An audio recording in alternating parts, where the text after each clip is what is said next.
Yesu asifiwe. Ni kusalimu kwa jina la Yesu Kristo aliyo hai. Leo nataka nizungumze machache juu ya wale wote ambao wakati mwingi tunapokuwa tukitoa baadhi ya klipu fulani, kipande kikubwa ukiweka picha za aina ya watu kama hawa,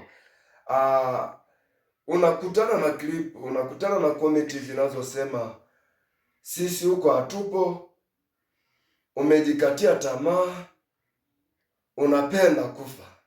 Mimi niseme kuwa yawezekana angekuwa mtoto wako ungeweza kuongea. Ungekutwa mtoto wako kauawa kwenye mazingira yasiyo ya kawaida, kwenye namna nyingi ambazo mtoto kapotea kusikojulikana. Nafahamu ungeweza kuongea, sababu kwa nini uongei? Hujakutwa wewe.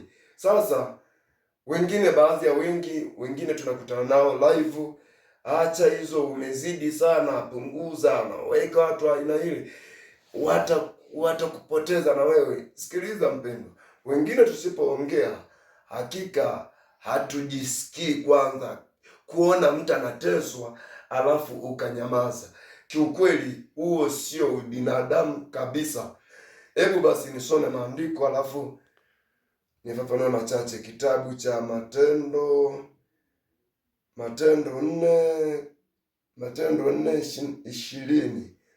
4:20 anasema hivi, anasema maana sisi hatuwezi kuacha kuyanena mambo tuliyoyaona na kuyasikia. Anasema maana sisi hatuwezi kuacha kuongea mambo tuliyoyaona kwa mtu anayeteswa, kwa mtu anayeuawa, kwa mtu anayepotelewa mbali kusikojulikana. Anasema maana sisi hatuwezi kuacha kuongea hayo kwa kuona mtu anateseka. Hatuwezi kuacha kuongea kwa yale tuliyoyaona na tuliyoyasikia kwa watu wakiongea, lakini tumeyathibitisha hayo. Hatuwezi kuacha.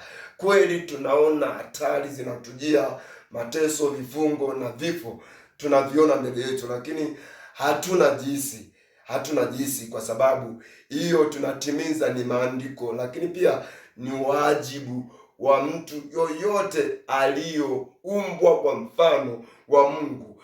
Kuona mtu anateseka, alitakiwa aongee yeye. Kipande kikubwa alitakiwa aongee kwamba unamtesa mwenzio. Hebu nisome andiko lingine. Yawezekana maandiko haya tutasoma sana, hasa wakati tulionao huu. Sikia kitabu cha Isaya 58 ule mstari wa kwanza. Piga kelele usiache, paza sauti yako kama tarumbeta, uwahubiri watu wangu kosa lao, na nyumba ya Yakobo dhambi zao. Anasema piga kelele usiache, usiweke mpaka, yaani usiache kuwaambia watu wangu ubaya wao. Huyu naye, hawa nao ni watu wa Mungu. Kwa hiyo ukisema hapana, huyu hastahili kuongelewa kwa hivyo, unapoongelea hapana, ndugu, anatakiwa ongelewe, azungumziwe ubaya wa anaoishi. Kwa hiyo nikukumbushe ndugu yangu, kwa wewe ambao una komenti, hasa ukiona tumeweka picha za aina hii, basi haraka sana kukomenti kwamba umejizila. Hapana ndugu, hayupo asiyependa kuishi, hayupo mtu asiyopenda kuishi. Hivyo basi inatulazimu tuongee, lakini hasa tukiwa watu wa Mungu inatulazimu kupita mtu wa aina yoyote, kwa sababu hii Biblia imeagiza tuyazungumze mema na mabaya juu ya mtu mwingine anayeteswa au anayetenda mema. Tumzungumzie juu ya wema wake. Asanteni kwa kunisikiliza. Amen.